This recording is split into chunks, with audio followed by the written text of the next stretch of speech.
kita masih ada satu bab lagi. Kita akan mempelajari tentang city size. Size di sini, ini artinya adalah ukuran kota atau size di sini adalah jumlah penduduk, gitu ya. Jadi kalau kota yang besar, ya kota dengan jumlah penduduk yang besar, gitu ya. Oke. Pertama, kita akan mempelajari tentang hubungan antara utility dengan city size. Tadi, aglomerasi itu membawa dua dampak, tetapi terjadi trade-off. Yang pertama tadi, dampak dari semakin banyaknya jumlah penduduk, upahnya akan semakin tinggi. Sebelumnya telah kita bahas ya di sini. Kita lihat yang ini tadi, semakin banyak jumlah penduduk, upah yang dibayarkan akan semakin tinggi. Upah akan menjadi lebih tinggi. Tetapi, kota akan menghadapi trade-off. Berupa apa? Berupa commuting time-nya lama, kepadatan, kemacetan, populasi, dan seterusnya. Yang kemudian kita sebut sebagai commuting cost. Commuting ya, commuting cost. Oke. Semakin padat, commuting cost-nya akan semakin tinggi. Kita lihat. Jadi ada trade-off. Semakin banyak orang yang bekerja di kota, upahnya akan semakin tinggi. Iya.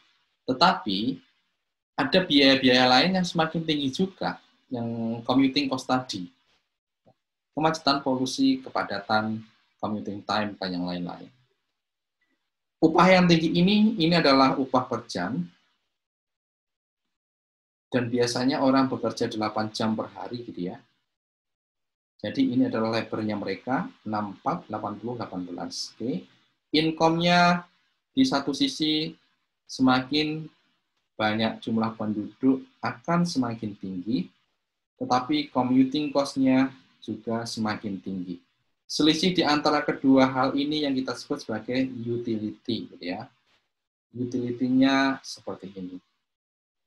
Oke. Awalnya naik, kemudian turun. Ini kalau secara grafis seperti ini. Awalnya naik, akhirnya turun, gitu ya, parabol.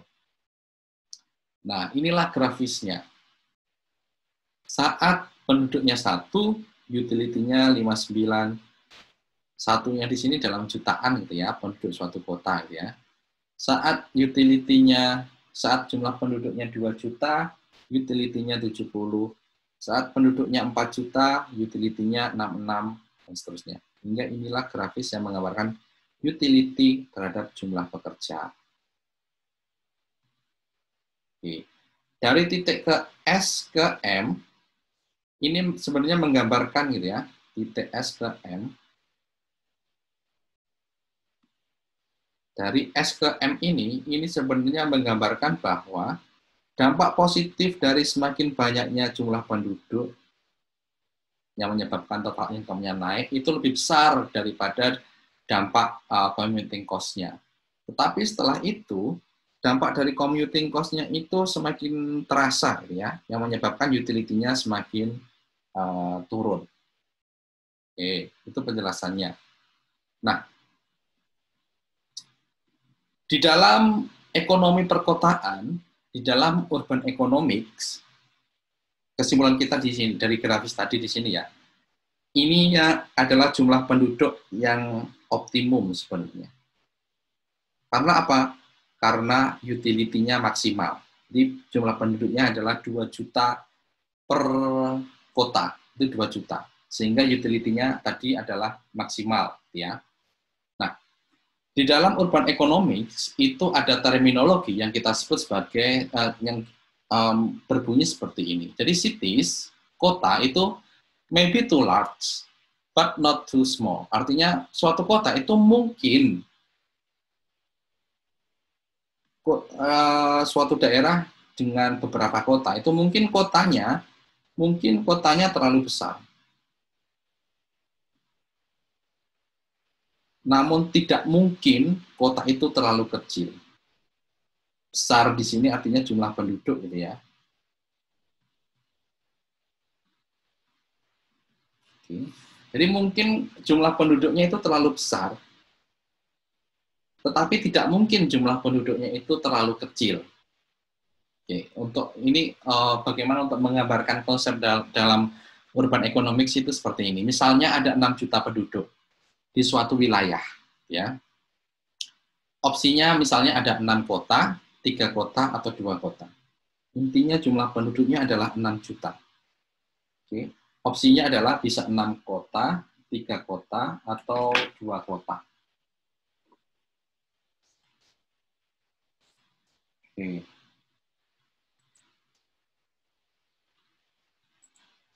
Nah, kalau kotanya 6, yaitu kota A, B, C, D, F, ada 6 kota di sini, berarti jumlah penduduknya masing-masing kota sekitar 1 juta. Ya. Totalnya 6 juta. Atau hanya 3 kota, D, E, F. Berarti jumlah penduduknya 2 juta. Atau kota EF, jumlah kotanya 2, masing-masing 3 juta. Ya. Nah, di sini dari konsep yang kita pelajari tadi adalah ini kan yang paling optimum gitu ya, yang ini tadi. Ini masih menyambung dengan data tadi gitu ya. Ini kan yang paling optimum. Karena tadi keadaan optimum tadi adalah jumlah penduduknya 2 juta gitu ya di sini. Ini yang paling optimum 2 juta. Sehingga utility-nya maksimum gitu ya. Nah, suatu kota berdasarkan konsep tadi, cities may be too large. Jadi kalau penduduknya lebih dari 2 juta dan kotanya itu lebih sedikit, ini mungkin. Jadi yang ini itu mungkin terjadi.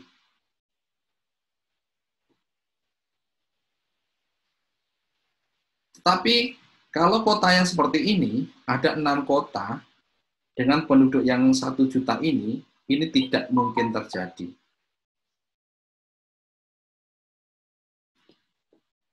Ya, itu konsepnya. Oke, itu konsepnya. Kenapa seperti ini? Sekarang kita akan melihat atau kita analisis secara grafis, gitu ya. Oke, kita analisis secara grafis. Misalnya nih, di kota itu tadi penduduknya adalah, jumlah kotanya adalah 6. Jadi opsi yang pertama tadi, mana ya tadi ya? Jadi opsi yang pertama tadi adalah jumlah penduduknya ini adalah 1 juta. Oke, dengan 6 kota. Oke, jadi kotanya adalah kota A, kota B, kota C, kota D, kota E, dan kota F. Masing-masing penduduknya tadi adalah 1 juta. Di mana berdasarkan konsep tadi ini adalah tidak mungkin terjadi, gitu ya. Kenapa ini tidak mungkin terjadi? Kita lihat secara grafis. Dengan penduduk 1 juta, maka utility-nya adalah 59. Jadi masing-masing ini utility-nya adalah 59.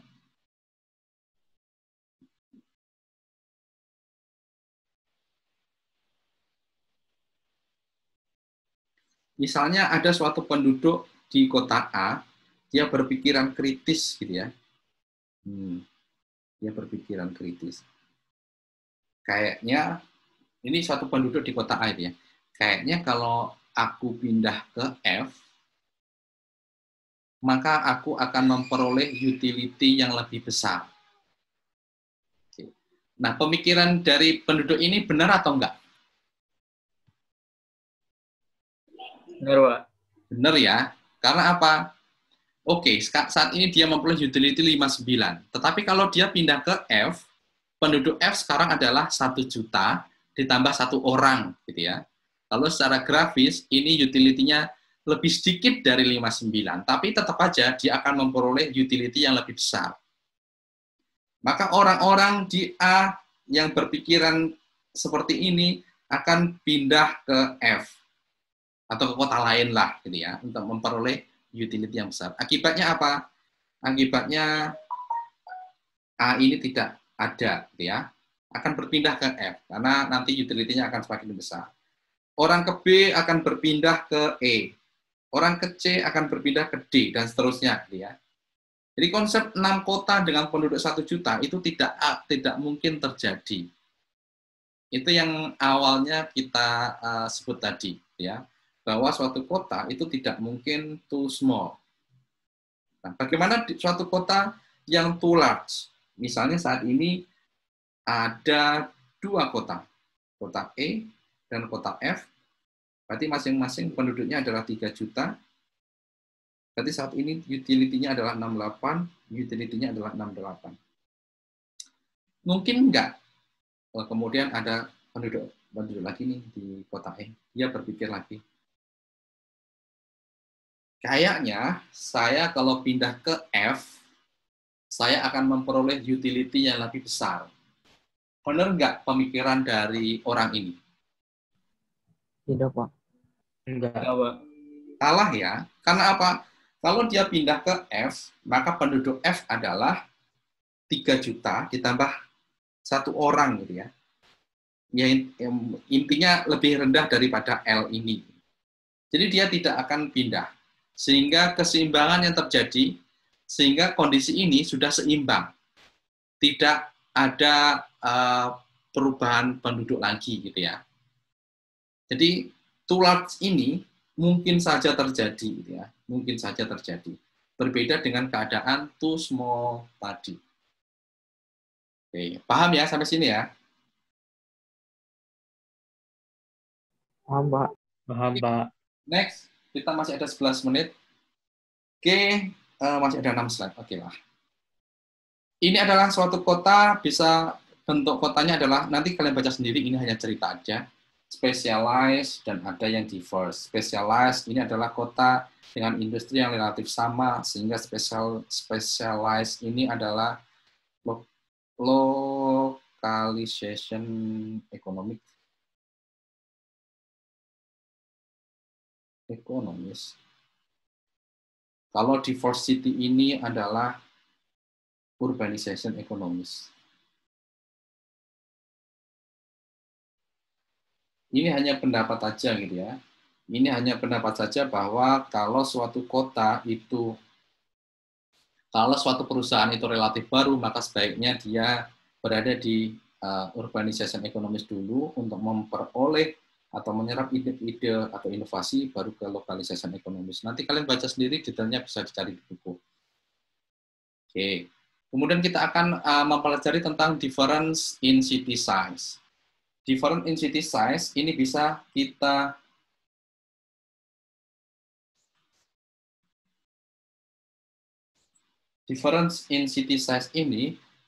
kita analisis dengan central office theory. Ini dari Crystal dan Loss yang sebelumnya telah kita bahas gitu ya, yang menjelaskan ada hierarki kota. Namun kita juga bisa analisis dengan localization dan urbanization ekonomis. Tadi di awal saya sudah sampaikan bahwa localization ekonomis ini cenderung membuat kota yang kecil. Kalau urbanization ini membuat kota yang besar, gitu ya. Karena apa? Karena urbanization ya industrinya bermacam-macam gitu ya, berkumpul dalam sebuah kota. Kalau localization industri yang sejenis saja yang berkumpul di situ. Oke, kalau secara grafis seperti ini.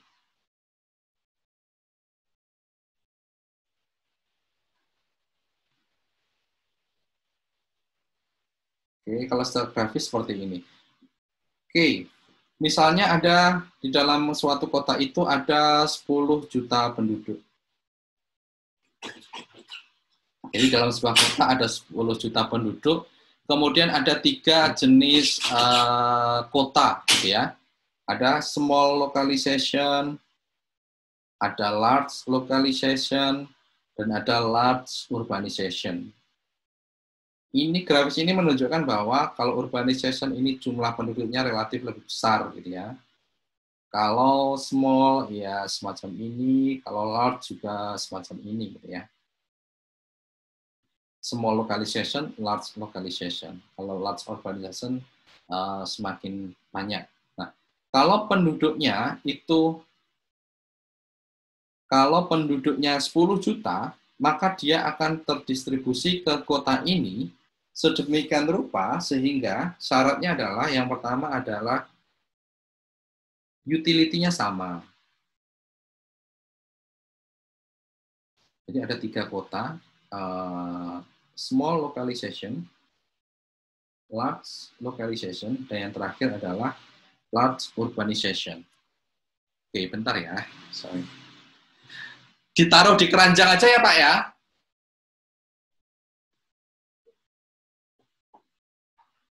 Sorry, masih ada paket. Saya ambil deh, kayaknya nggak dengar saya teriak.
Oke, kita balik lagi. Jadi sekali lagi 10 juta ini itu akan terdistribusi ke 3 jenis kota tadi, small localization, large localization, sama large urbanization. Dengan syarat yang pertama adalah utility-nya sama, kemudian yang kedua adalah jumlahnya tadi adalah 10 juta, gitu ya.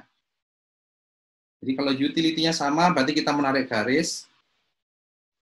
Berarti ini untuk small, ini untuk medium, ini untuk yang large tadi, gitu ya. Atau big gitu ya. Untuk yang small localization, large localization, dan ini adalah large urbanization. Tetapi ini kalau kita jumlahkan, itu tidak 10 pasti. Ini 1, sekian, ini 3, sekian, ini mungkin 7 atau 8 gitu ya. Jadi jumlahnya tidak 10. Jadi ini bukan di sini keseimbangannya, tetapi keseimbangannya adalah di titik ini. Oke, keseimbangannya adalah di titik yang bawah tadi, yang sebelumnya. Di titik inilah keseimbangannya. Di utility ini maka jumlah penduduk yang ada di small localization adalah 1 juta, di medium localization ada 3 juta, dan di large urbanization ada 6 juta. Totalnya berapa? 1 ditambah 3 ditambah 6 sama dengan 10. Ini memenuhi syarat yang kita tadi, gitu ya. Jadi ini penduduk akan terdistribusi ke kota-kota ini, sehingga menyebabkan ada terminologi yang kota kecil, kota medium, kota besar, dan seterusnya. Ya. Oke. Ini pendekatan yang lain, kaidah ukuran kota suatu negara, rank size rule, sebelumnya telah kita bahas, seper N kali jumlah penduduk kota terbesar sudah masuk ke UTS. Gitu ya. Oke. Kemudian ini ada soal, silakan dilihat dulu. Nanti kita kerjakan bareng-bareng. Saya akan absen dulu deh. Absennya belum saya submit. Oke, silakan dikerjakan. Oke, kita bahas bareng. Jadi sebenarnya ceritanya seperti ini. Di suatu wilayah itu mempunyai 12 juta penduduk dan hanya ada satu kota di wilayah itu. Oke. Karena ada 12 juta penduduk dan hanya ada satu kota. Dengan hubungan antara jumlah penduduk dan utility seperti ini, ya. Jadi kalau kita gambarkan sebenarnya utility-nya ini ya. Ini utility, ini jumlah worker. semacam ini. Cuma maksimalnya ini adalah 3. Oke, maksimalnya adalah 3 gitu ya. Nah, saat ini berarti utility-nya berapa di kota itu? 25. 25. Oke, karena wage-nya 12 juta, worker-nya 12 juta, maka utility-nya 25. 12 ini 25. Nah, ini tadi 70 ya. Nah, ternyata pemerintah itu membentuk satu kota lagi. Pokoknya dibentuk kota, dijadikan sebuah kota gitu ya. Jadi di wilayah itu sekarang ada 2 kota. Nah, di kota itu sebagai permulaan itu akan ada 1 juta penduduk gitu ya. 11-nya ada di kota, 11 jutanya ada di kota lama, 1 juta penduduknya ada di kota baru. Kita jawab pertanyaan yang A. Setelah kota itu dibentuk gitu ya, utility di small new city-nya berapa sekarang? 32. 32. Karena saat ini penduduknya adalah 1 juta, utility-nya adalah 32. Utility di old city-nya sekarang berapa? 30. Karena saat ini penduduknya ada 11. Lebih tinggian mana? Lebih tinggian new city, ya. Nah, orang yang rasional kira-kira dia akan ada perpindahan penduduk enggak? Dan pindahnya dari old ke new atau dari new ke old? Old ke new. Old ke new. Karena apa? Karena akan memperoleh utility yang lebih besar. Ya. Saat ini dia menikmati 30 utility-nya, kalau dia pindah akan lebih dari 32, gitu ya. Oke. Mungkin di tahap awal ada 10, ada 1 juta yang pindah, di old sekarang tinggal 10, di new ada 2. Saat ini 56, dia menikmati 35, ya. Masih pindah lagi. Pindah ke 3 tinggal 9. Menikmati 70, sekarang dia sekarang di old city 40. Masih tinggian, masih ada insentif untuk pindah ya.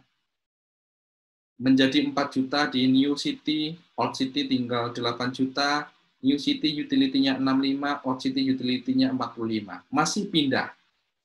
Saat 5 di new, old di 7, utility-nya 60 di new, utility-nya 50 di old. Masih ada kemungkinan pindah dan inilah keadaan akhirnya.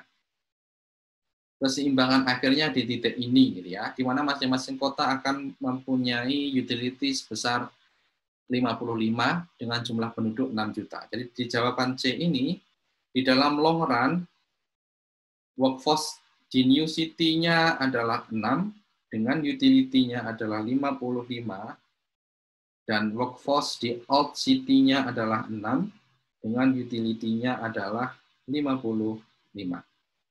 Oke, gitu ya, itu jawaban kita.